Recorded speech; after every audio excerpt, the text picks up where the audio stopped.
ክብር ሁሉ ለጌታ ለኢየሱስ ክርስቶስ ይሁን። እንደምን ሰነበታችሁ የተወደዳችሁ ቅዱሳን? ሰላም ለእናንተ ይሁን። ዛሬ በእግዚአብሔር ቸርነት ወደፊታችሁ መጥቻለሁ።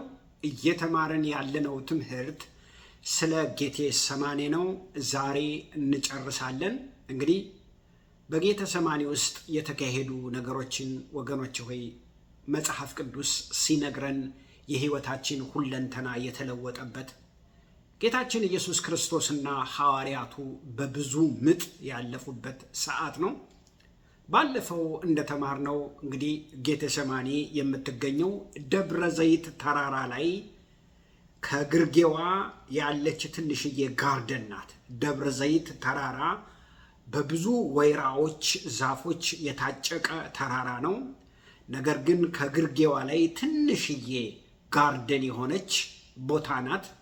እሷ ቦታ ደግሞ የዘይት መጭመቂያ ቦታ ናት። እዛ ቦታ ላይ ግን ዛሬ ዘይት ሳይሆን የጌታችን የኢየሱስ ክርስቶስ ሕይወት የተጨመቀበት ቦታ ነው። ያ ቦታ ያቺ እንግዲህ የጌቴሰማኒ ቦታ ጌታችን ኢየሱስ ክርስቶስ በተለይ መጽሐፍ ቅዱስ ሲናገር ሉቃስ 6:12 ላይ ደብረ ዘይት ተራራ እየሄደ ያድር እንደነበረ መጽሐፍ ቅዱስ ይነግረናል። ማደሪያው ቦታ ነው። እንደገና ደግሞ አዘውትሮ እየሄደ የሚጸልይባት ስፍራ እንደሆነች መጽሐፍ ቅዱስ ይነግረናል።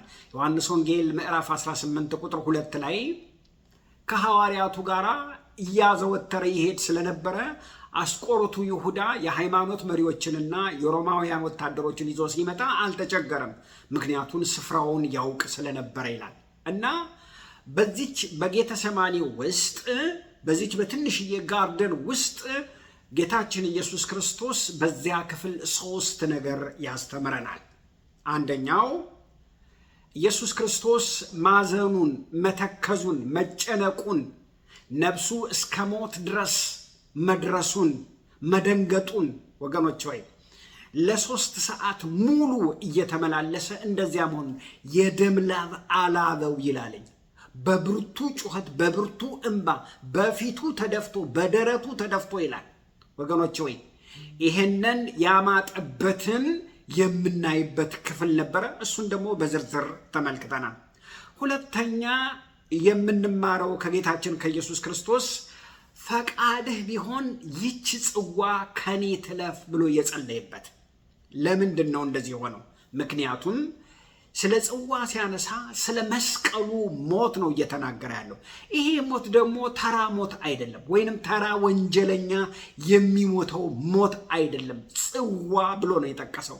ጽዋ ምንድን ነው ብለን በስነ ስርዓት በዝርዝር ተመልክተናል። የባለፈውን ክፍል ሄዳችሁ ብትመለከቱት መዝሙረ ዳዊት ምዕራፍ 11 ቁጥር 6 እና ራእይ ምዕራፍ 14 ቁጥር 10 ላይ ስንመለከት እሳት፣ ዲን፣ አውሎ ነፋስ የሞላበት የመለኮት ቁጣ ፍርድ እንደሆነ የዓለም ሁሉ ኃጢአት ተሰብስቦ እሱ ላይ ሊወርድ ነበረ። ያንን ነው ወገኖች፣ ዝም ብሎ አንድ ሞት አይደለም። አንድ ሞትን ማንም ጀግና ሰው ማንም ተራ ሰው ይሞተዋል። የዓለምን ኃጢአት ለስንት ሺህ ዓመት ተከምሮ የነበረውን ሊያጠፋን የነበረውን ጎርፍ፣ ዲን፣ እሳት፣ አውሎ ነፋስ ይለዋል። እና ያንን ጽዋ እባክህ ጌታ ሆይ ፈቃድ ከሆነ ከኔ ይለፍ ብሎ የጸለየበት ከባድ ነበር። ያ ነው ያስማጠው፣ ያ ነው ያስጮኸው፣ ያ ነው የደም ላብ ያላበው፣ ያ ነው ያስደነገጠው፣ ያ ነው በደረቱ እንዲደፋ ያደረገው፣ እንዲተክዝ፣ እንዲያዝን፣ እንዲጨነቅ፣ እንዲጮህ ያደረገው ያ ነው ወገኖች ሆይ። ኖርማል ሞት አልነበረም። በሶስተኛ ዛሬ የምንማረውና ዛሬ የመጨረሻ ክፍል የምንመለከተው ምንድነው? ፈቃድህ ቢሆን የሚለው ቃል ነው። ፈቃድህ ቢሆን እንግዲህ ሰው ፈቃድ አለው፣ ኢየሱስ ክርስቶስም ፈቃድ አለው። ነገር ግን የኔ ፈቃድ ሳይሆን ያንተ ፈቃድ ይሁን ብሎ የጸለየበትን ጸሎት ነው የምንመለከተው። ስለ ፈቃድን ለእግዚአብሔር አሳልፎ መስጠት፣ የኔ ፈቃድ ሳይሆን፣ የኔ ስሜት ሳይሆን፣ የኔ ሐሳብ ሳይሆን፣ የኔ ፍላጎት ሳይሆን ያንተ ፍላጎት፣ ያንተ ስሜት፣ ያንተ ፈቃድ ይሁን ብሎ ኢየሱስ ክርስቶስ የጸለየበትን ቦታ ነው ያንን የምንመለከተው። እንግዲህ ጸሎትን ከኢየሱስ ክርስቶስ ልንማር ያስፈልጋል። ምክንያቱም ወገኖች ሆይ ጸሎት የፈለግነውን ነገር ጠምዝዘን ከእግዚአብሔር የምንቀበልበት ነገር አይደለም። እግዚአብሔር አምላክ ዛሬ አይናችንን ያብራልን። ጌታ ይረዳናል። እንማራለን፣ እንጸልይ። አባት ሆይ እናመሰግንሃለን። ስም የተባረከ ይሁን። ክብር ላንተ ይሁን። ከሁሉ የማንሰው ልጅህን እኔን አስተምረኝ፣ እርዳኝ፣ አፌን ባርክልኝ፣ አጣፍጥልኝ በጌታ በኢየሱስ ክርስቶስ ስም አሜን። እንግዲህ ስለ ጌቴሰማኒ ዮሐንስ ወንጌል በወንጌሉ አልዘገበም። እሱ እግር ማጠብን ዘግቧል። ሶስቱ ወንጌላት እግር ማጠብን አልዘገቡም። ዮሐንስ ወንጌል ስለ ጌታ እራት አልዘገበም። ሶስቱ ወንጌላት ግን ምን አድርገዋል? ዘግበዋል። እና ስለዚህ ስፍራ ሲናገሩ ሶስቱ ወንጌላት ባለፈው አንብቤላችኋለሁ። እነዚህ በሚናገሩበት ጊዜ ጌታችን ኢየሱስ ክርስቶስ ከመሞቱ በፊት መስቀል ላይ ከመሰቀሉ በፊት ያሳለፋት ትንሽዬ መስቀል የመስቀል ስፍራ ናት። የሞት ስፍራ ናት። የስቃይ ስፍራ ናት። ወገኖች በጣም ከባድ ነገር ያሳለፈባት ስፍራ ናት። ስለዚህ ኢየሱስ ክርስቶስ ሲጸልይ ምን አለ?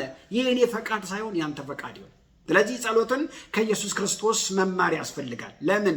ብዙ ጊዜ ጸሎትን ስናስብ የእግዚአብሔርን እጅ መጠምዘዣ አድርገን ልንወስደው አንችልም። በጸሎት የእግዚአብሔርን ሐሳብ ማስቀየር አይቻልም።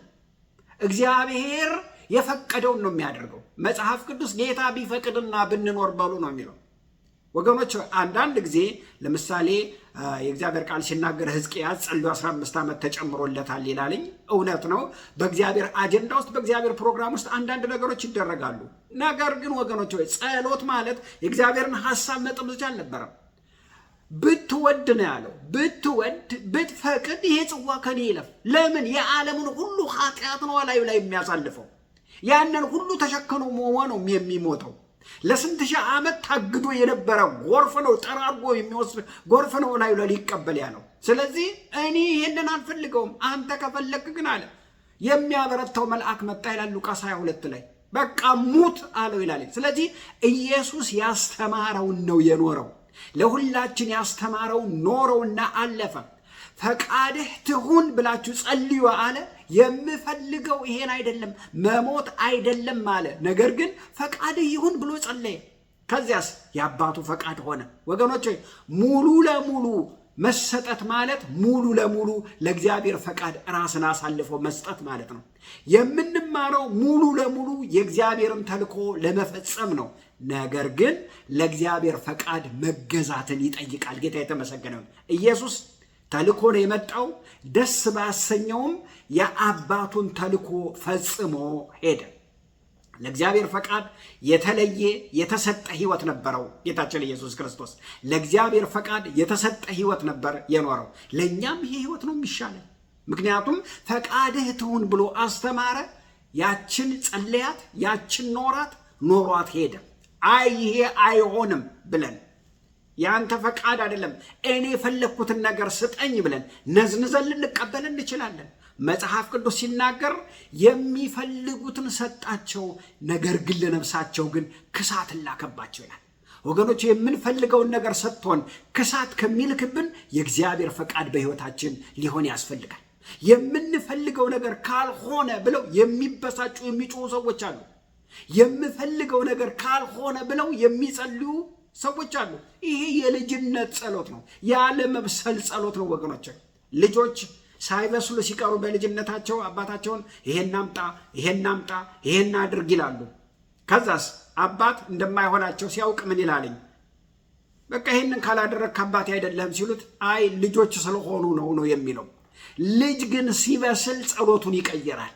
ሲያድግ ጸሎቱን ይቀይራል። የፈቀድከው በሕይወቴ ይሁን፣ አባቴን ፈልጌ ነበረ፣ ነገር ግን አንተ አስበህበት አቅደበት የሚሆን ከሆነ እሱ ይበጀኛል ይላል። ማደግ ሲጀምር ወገኖች ሆይ ፈቃድህ ትሁን ለራሳችን ነው።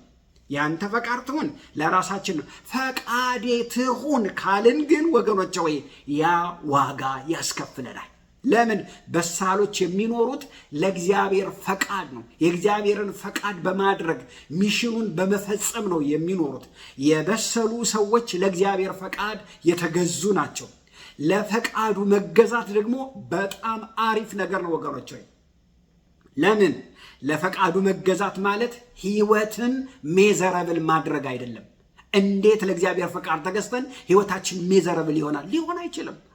የሚገርም አስደናቂ ህይወት ነው የምንኖረው። እንዴት አድርጎ ነው ሜዘረብል የሚሆነው? ወገኖች የእግዚአብሔር ዓላማ አስፈጻሚ ነው የሚያደርገን ፈቃዳችንን አስረክበን ስንሰጥ። የእግዚአብሔርን ተልእኮ የሚፈጽሙ ለእግዚአብሔር ፈቃድ ሙሉ ለሙሉ ራሳቸውን የሰጡ ሰዎች ናቸው። ጌታ የተመሰገነ ነው። እሺ ጌተሰማኒ ምን ሆነ?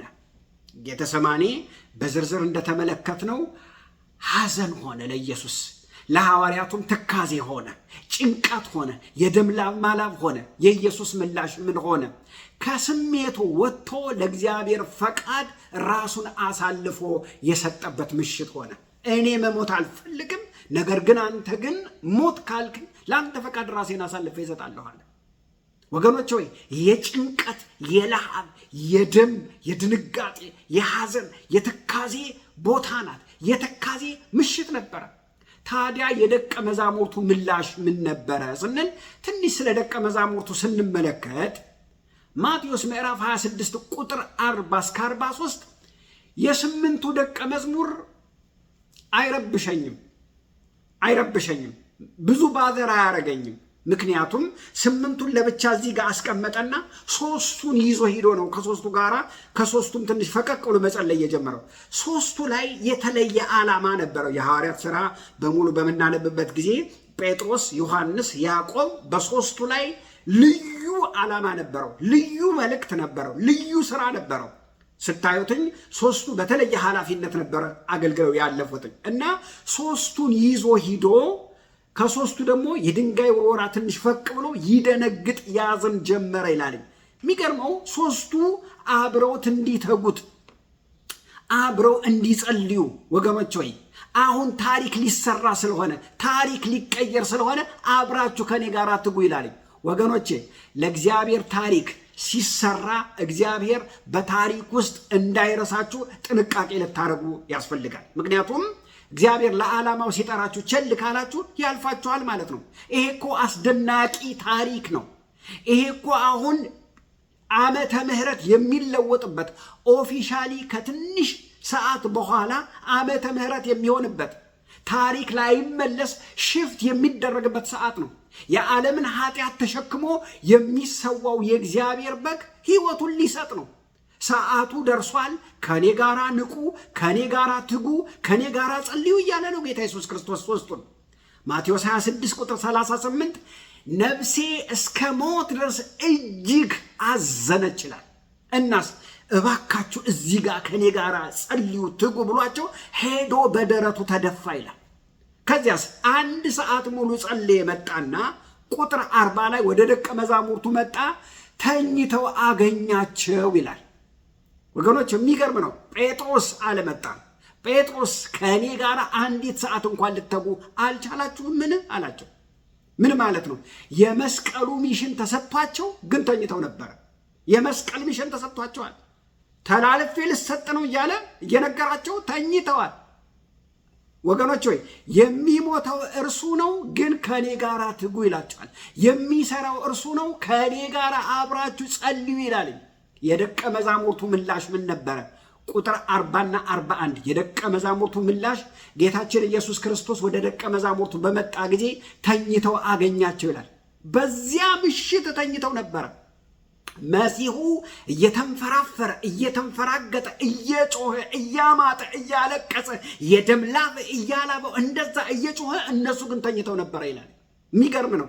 እርግጥ ነው መሽቷል፣ እራታቸውን በልተዋል፣ ሊደካከማቸው ይችላል፣ እውነት ነው። ግን በዚያ የመጨረሻ የትግል ታሪክ ውስጥ ጌታችን ኢየሱስ ክርስቶስ ያለውን ስትመለከቱ ከእኔ ጋር 1 ሰዓት እንኳን ልትተጉ አልቻላችሁም ወይ? በጣም የሚገርማችሁ ነገር 3 ነገር። አንደኛ መሲሁ እየተንፈራፈረ ለ3 ሰዓት ሙሉ እያለቀሰ እየጮኸ የደም ላብ ነው፣ ደም ነው ሊትራሊ ዱብ ያለ የደም ላብ እያላበው እየጮኸ እያለቀሰ እየተንፈራፈረ ለ3 ሰዓት፣ እነሱ ደግሞ 3 ሰዓት ሙሉ ተኝተው ነበር። ሁለተኛ ወደ ፈተና እንዳትገቡ ከፊታችሁ ፈተና አለ እያላቸው፣ ከፊታችሁ ፈተና አለ እባካችሁ ትጉ እያለ ተኝተው ነበር ይላል። ሶስተኛ የመስቀሉ ሚሽን ተሰጥቷቸው ምን አድርገው ነበር? ተኝተው ነበር ይላል። ቁጥር 41 ወደ ፈተና እንዳትገቡ ትጉና ጸልዩ አለ። ፈተና ከፊት ለፊታችሁ አለ እያለ እየነገራቸው ግን እልም ብሎ ተኝተው ነበረ። እንደው ቢተኛውን ጴጥሮስ ሊተኛ ይገባ ነበር። ምክንያቱም ዶሮ ከመጮሁ በፊት 3 ጊዜ ትክደኛለህ እያለው እሱ ምን ብሎ ነበረ? ተኝቶ ነበረ ይላል። ሁላችሁ ትክዱኛላችሁ፣ በዚህ ምሽት ትሰናከላላችሁ እያለ ተኝተው ነበረ። የመካድ ፈተና፣ የመሰናከል ፈተና፣ የድካም ፈተና ከፊት ለፊታችሁ አለ እያላቸው ምን ብለው ነበረ? ተኝተው ነበረ ይላል። ወደ ፈተና እንዳትገቡ ትጉና ጸልዩ እያላቸው እነሱ ግን ምን አድርገው ነበረ? ተኝተው ነበረ። ሚሽናቸውን ጥለው እንቅልፍ ተጭኗቸው ተኝተው ነበረ ይላል። ከዛ እንደገና 1 ሰዓት አምጦ አልቅሶ ጮሆ ቃቶ የደም ላብ አልቦ ተክዞ ተመልሶ መጣ። ሁለተኛ ጊዜ ተመልሶ ሲመጣ ምነው ተኝተው ነበረ ይላል። ቁጥር 42 እና 43 መጥቶም አይናቸው በእንቅልፍ ከብዶ ነበርና ተኝተው አገኛቸው ይላል። እሱ እየጸለየበት እነሱ ተኝተው ሌሊቱ አለፈ። ሉቃስ ሲነግረን እንደውም ኢየሱስ ክርስቶስንና ሐዋርያቱን እያመሳሰለ ሲነግረን ኢየሱስ በፍርሃት ሲጣጣር ሳለ አጥብቆ አብዝቶ ይጸልይ ነበር ይላል። በፍርሃት ሲጣጣር ሳለ አብዝቶ ምን ማለት ነው? ፍርሃት በጣም በጨመረ ቁጥር እሱ ደግሞ በጣም ይጨምር ነበር። ጭንቀቱ አለ ግን ያጸልየው ነበር ይላል።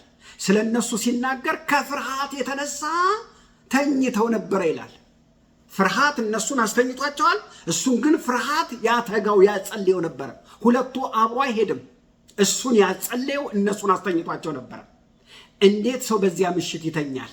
እንዴት በዚያ ጭንቅ ውስጥ ይተኛል? መልሱ ኢየሱስ ክርስቶስ በአንድ ቃል አስቀመጠልን። ቁጥር 41 ስጋ ደካማ ነው አለ፣ መንፈስ ግን ዝግጁ ነው አለ። ስጋ ምን ማድረግ ያስፈልጋል? ማትጋት ያስፈልጋል። ስፒሪት ሁልጊዜ ዝግጁ ነው፣ ሁልጊዜ የተዘጋጀ ነው። ወገኖች ሆይ የውስጠኛው ትክክለኛው ማንነታችን የእግዚአብሔር ፈቃድ ያለበት እሱ ዝግጁ ነው። ወገኖች ሆይ እሱ ስፒሪት ነው። እሺ ይላል፣ ለመታዘዝ ፈቃዱን ይሰጣል። አረኛ አብረን ካንተ ጋር እንሞታለን ያሉት በውስጣቸው በማንነታቸው ነው፣ በልብ ፍላጎታቸው ነው። ስጋ ግን ምን ነበረ ይላል? ደካማ ነበረ ይላል። ቁጥር 41 ስጋ ደካማ ነው፣ መንፈስ ግን ዝግጁ ነው። ትጉና ጸልዩ አለ። ከአንድም 3 ጊዜ እየተመላለሰ ሲያገኛቸው ምን ብለው ነበር? ተኝተው ነበረ ይላል። በዚህ ጭንቅ ውስጥ፣ በዚህ መከራ ውስጥ፣ በዚህ ማዕበል ውስጥ፣ በሞትና በሕይወት መካከል ውስጥ ሆኖ ተኝተው ነበረ። ሚሽናቸውን ጥለው ነበረ። የመስቀሉን ጉዞ ጥለው ነበረ። ጌታ ኢየሱስ ክርስቶስ እየተንፈራፈረ እነሱ ተኝተው ነበረ። እንደገና ደግሞ ከፊታቸው ፈተና አለ እያላቸው ተኝተው ነበረ። እሱን ያነቃው መከራ እነሱን አስተኝቷቸው ነበር። የተናገራቸው ችግር፣ የተናገራቸው ክህደት፣ የነገራቸው ሰቆቃ ከፊታቸው እየመጣ እንደሆነ እየነገራቸው ከፍርሃትና ከድንጋጤ የተነሳ ተኝተው ነበረ ይላል። ችግርን ዝም ብለህ ከለመድከው በኋላ ምን ያደርጋል? ያስተኛሃል። አንድ ችግር መጀመሪያ ሲመጣ ሊያስደነግጥህ ይችላል። ከለመድከው ግን መተኛታ አይቀርም። ፍርሃት አለ። ፍርሃታቸው ምን አደረጋቸው? አስተኛቸው። ኢየሱስ ክርስቶስ ፍርሃት ገጥሞታል፣ አስደንግጦታል፣ ያስጮኸው ነበር። ለምሳሌ አውቶቡስ ተራ አካባቢ ቤት የሚሰሩ ሰዎች መተኛት አይችሉም። የመጀመሪያው ሰሞን መተኛት አይችሉም። የህዝቡ ጩኸት አለ፣ የመኪናው ጩኸት አለ፣ የወያላው ጩኸት አለ። መተኛት አይችሉም። ከተወሰነ ጊዜ በኋላ ግን ምን ያደርጉታል? እየለመዱት ይመጣል። ለምን? ጩኸቱ አለ፣ ነገሩ ሁሉ አልተቀየረም፣ እንዳለ ነው ሁሉ ነገር፣ ግን እየለመዱት ይመጣል። ችግር አለ፣ ችግሩን ተቀብለው አዳምት ያደርጉትና ይተኛሉ ማለት ነው፣ ይለምዱታል ማለት ነው። ወገኖች ሆይ ችግርን አዳምት አድርጎ ከመልመድ እግዚአብሔር ያውጣል። ይሄ ዓለም ልክ እንደ አውቶቡስ ተራ ነው። ወገኖች ሆይ በጣም ብዙ ጩኸት አለ። እውጥሃለሁ የሚል መዓት ነገር አለ። እውጥሃለሁ፣ ላይፍህን፣ ህይወትህን፣ ትዳርህን፣ ኑሮህን፣ ጤናህን እውጣለሁ የሚል መዓት ነገር አለ። ከለመድ ነው ምን ያደርገናል? ያስተኛናል። 3 ጊዜ ትክደኛለህ እያለው ጴጥሮስ ተኛ። በዚህ ምሽት አንዳንዶቻችሁ በእኔ ትሰናከላላችሁ እያለ ከተናገራቸው በኋላ እነርሱ ግን ከፍርሃት የተነሳ ምን ብለው ተኝተው ነበር ይላል። ሚሽናቸውን የረሱ ከነችግራቸው የተኙ አብረው የማይተባበሩ ደቀ መዛሙርት ነበሩ። አብረን እንትጋ ብሏቸው ተኝተው ነበረ። ለአንድ ሰዓት እንኳን ልትተጉ አልቻላችሁም እያላቸው ተኝተው ነበር። ኢየሱስ ፈተናውን ተጋፍጦ የእግዚአብሔርን ፈቃድ ተቀበለ። እነሱ ግን 3 ሰዓት በሙሉ ተኙበት። ውጤቱንም አይታችኋል። ጌታ ኢየሱስ ክርስቶስ ያንን ያህል ፈተና ሲጋፈጥ ሲወጣው፣ እነሱ ግን ብትንትናቸው ወጣ ይላል። ተመልከቱ። እነሱ ከእግዚአብሔር ፈቃድ እንዲተባበሩ ተነግሯቸው እንቅልፍ አላቸው ይላል። ኋላም መበተን ሆነ ውጤቱ። እሺ በጌተሰማኒ የነበረው ምጥ ለምን እንደዛ ሆነ? ለምን ምጥ ሆነ ካልን የኛን ጽዋ ሊጠጣ ስለነበረ ነው። ምላሹ በጣም ስለወደደን የእርሱን ስሜት ሳይሆን የእግዚአብሔርን ፈቃድ ተቀብሎ የእኛን ኃጢአት ሊጠጣ ስለነበረ ያ ምጥ ከባድ ነበር። ምክንያቱም መጽሐፍ ቅዱስ ሲናገር ማቴዎስ ምዕራፍ 26 ቁጥር 44 እስከ 46 ምን ይለናል? ደግሞ ትቷቸው ሄደ ይላል። 3ኛ ጊዜ ያንኑ አያቸውና እንደተኙ አውቆ ሄዶ ያንኑ ጸሎት 3 ሰዓት የጸለየው አባት ሆይ ፈቃድ ቢሆን ይቺ ጽዋ ከኔ ትለፍ። ነገር ግን ዝም ብሎ ቃል ብቻ ነው። የደም ላብ እያላበው እየተከዘ እያማጠ እየጮኸ እያለቀሰ እየደነገጠ 3 ሰዓት ሙሉ ይችሉ ጸሎት ነው። በቃ ብዙ እኮ ጸሎት አይደለም፣ ይችሉ ጸሎት ነው። እነሱ ግን 3 ሰዓት ሙሉ ጌታቸው እያማጠ ይጮህ ነበር ይላል። ይጮህ ነበር ነው የሚለው። እየጮኸ ያለቅስ ነበር ይላል። ዕብራውያን ምዕራፍ 5 ላይ ታገኙታላችሁ። 5 ላይ ታገኙታላችሁ። ምን ይል ነበር ይላል? እየጮኸ ያለቅስ ነበር ይላል። ያምጥ ነበር ይላል። እነሱ ግን ምን አደረጉ? ይሄ ሁሉ የሆነ ተኝተው ነበር ይላል። ከዚያ ቁጥር 46 ቁጥር 44 እስከ 46 ሉቃስ ያንኑ ቃል ጸለየ። ከዚያ ወዲያ ወደ ደቀ መዛሙርቱ መጥቶ እንዲህ አላቸው፣ እንግዲህ ስተኙ እረፉም፣ እነሆ ሰዓቲቱ ቀርባለች አለ። ይሄንን ለመተርጎም በጣም አስቸጋሪ ክፍል ነው ወገኖች። የመተኛ ሰዓት አልቋል። ቀና ሲሉ ይሁዳ ከአጃቢዎቹ ጋራ ከገዳዮቹ ጋራ መጥቷል። አሁን ተኙም አልተኙም በቃ አረፉ አለ ኢየሱስ ክርስቶስ። አሁን በቃ የምትጸልዩበት ጊዜ አልፏል። አዲሱ መደበኛ ትርጉም የሚለው አሁንም አርፋችሁ ተኝታችኋልን ነው የሚለው። አሁን እኮ የመተኝታ ሰዓት አልነበረም። ቁጥር 45 እነሆ ሰዓቲቱ ቀርባለች፣ የሰው ልጅም በኃጢአተኞች እጅ አልፎ ይሰጣል አለ። በቃ አሁን ምንም በቃ ተኙ እረፉ። ቅድም ነበር እንጂ 3 ሰዓቱን በሙሉ ተኛችሁበት። ቁጥር 46 ልብ ይሰብራል። ተነሱ እንሂድ አለ ኢየሱስ። በቃ አሁን ተነሱ እንሂድ፣ በቃ ራሴን ልስጥ አለ። ተነሱ እንሂድ የሚለው ቃል የሽሽት ቃል አይደለም። ሞት እየመጣ ነው፣ አሳልፎ የሚሰጠኝ ቀርቧል፣ ነገር ግን ተነሱና እንሂድ። ኢየሱስ ይህንን ሁሉ የመስቀል ሞት ተጋፍጦ ምን ያህል እንደወደደን ያሳየበት ክፍል ነው ወገኖች። ወይ ወደ ደቀ መዛሙርቱ መጣ፣ ተነሱ እንሂድ አለ። ለምን? በቃ አለቀ። ፍቅሩን ሊገልጥ ሊያሳየን ነው። ኢየሱስ ማለት ፈቃደኛ ሆኖ የእግዚአብሔር በግ ማለት ነው። ፈቃደኛ የሆነው የእግዚአብሔር በግ፣ ፈቃደኛ የሆነው የእግዚአብሔር መስዋዕት ማለት ነው። እንዴት ያንን ሁሉ ጭንቀት አልፎ ራሱን አሳልፎ እንደሰጠን ያየነበት ክፍል ነው ወገኖች። ወይ ተነሱ እንሂድ አለ። ምክንያቱም ይሁዳ አሳልፎ ምን ሊያደርገው ነው? ሊሰጠው ነው። እሱም አሳልፎ የሰጠውት ነው የሚለው። ጽዋውን ለመጠጣት ራሱን አሳልፎ የሰጠ ጌታ፣ እኛን እጅግ የወደደን ጌታ፣ ፍቅሩን ያየንበት የተረዳንበት ቦታ ነው ወገኖች። ወይ ለኛ ጌተሰማኒ የምጥ ቦታ ነው። ከመስቀሉ በፊት ያለ መስቀል ነው። ከመስቀሉ በፊት መስቀሉን የተቀበለበት ቦታ ነው ወገኖች። ሆይ በምን ምክንያት ካለን የሁላችንን ኃጢአት ለመጠጣት ከአባቱ ጋር የተስማማበት ቦታ ነው። ራሱን አሳልፎ የሰጠበት ቦታ ነው። የሚገርም ነው። ቅዱሳን ይሄ ሁሉ ለእኛ እንደሆነ ልንረዳ ያስፈልጋል። ገብቶን ይሆን ወይ? የእግዚአብሔር ፍቅር ወገኖች ሆይ ብዙ የገባን አይመስለኝም። ከኔ ጨምሮ የእግዚአብሔር ፍቅር የተገለጠበት እስከዚህ ድረስ ነበረ። እስከ ምጥ እስከ ሞት ድረስ ነበር የወደደን ወገኖች። ኢየሱስ ክርስቶስ ጸሎተ ሐሙስ በጌተሰማኒ ጸልዮ አለፈ ብለን የምንተወው ነገር ነው። ኢዝ ኖት ፌር። ጸልዮ ብቻ አይደለም ያለፈው ወገኖች ሆይ፣ ጽዋውን ለመጠጣት የተስማማበት ምሽት ነው። የእግዚአብሔርን ቁጣ ለመውሰድ የተስማማበት ምሽት ነው። እኛ ላይ ሊያርፍ የነበረውን ቁጣ ለመውሰድ የተስማማበት ምሽት ነው። እዚህ ድረስ ነው የተወደድነው። ለእኔ ነው መንከራተት የሚለው መዝሙር እዚህ ላይ ነው መዘመሪያት ያለበት።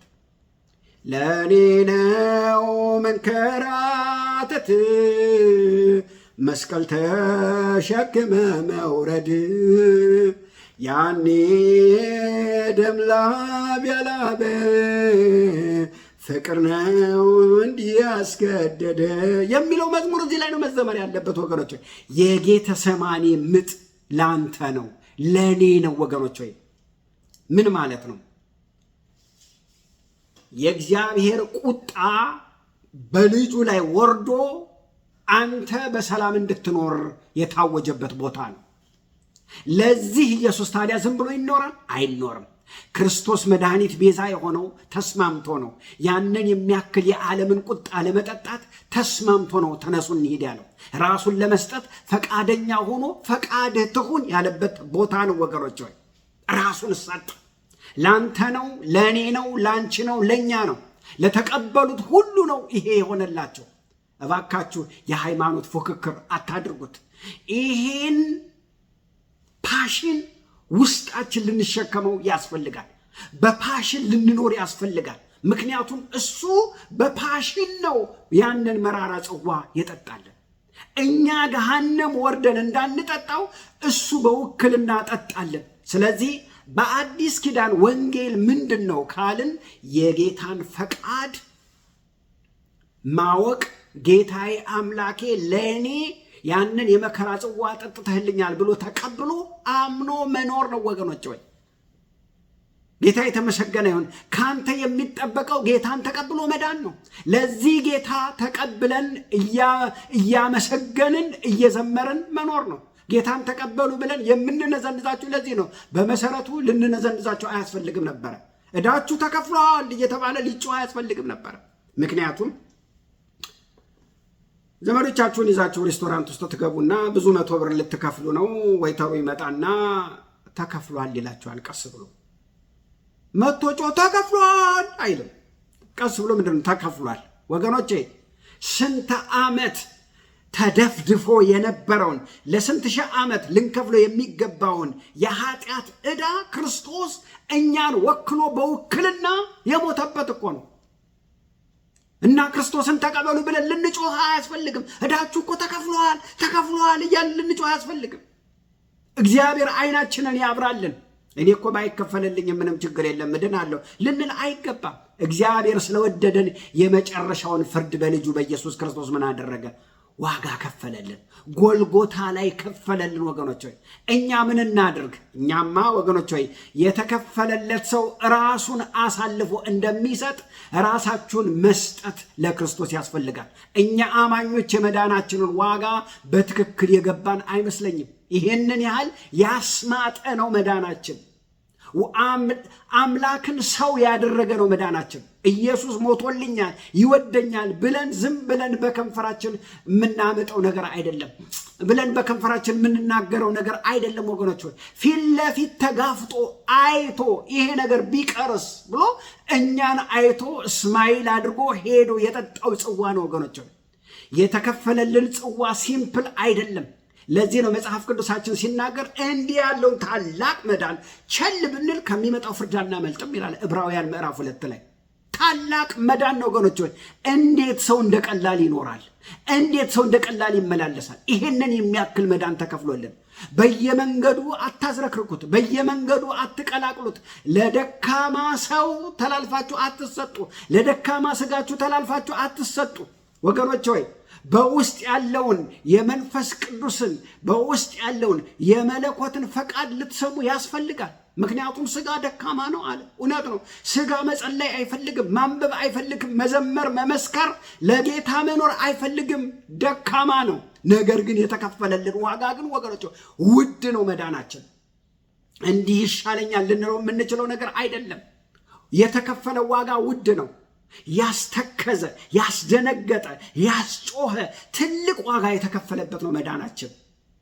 በጣም ብዙ ምጥ ተደርጎ ነው የተወለድነው። በብዙ ምጥ የተገኘን ነገር በየቦታው ልናወዳድረው አያስፈልግም። በየቦታው ለውድድር የምናቀርበው ነገር አይደለም። ከኖርን በደንብ አድርገን ለጌታችን ልንኖር ያስፈልጋል። ከኖርን ልንኖርለት ያስፈልጋል። በምን?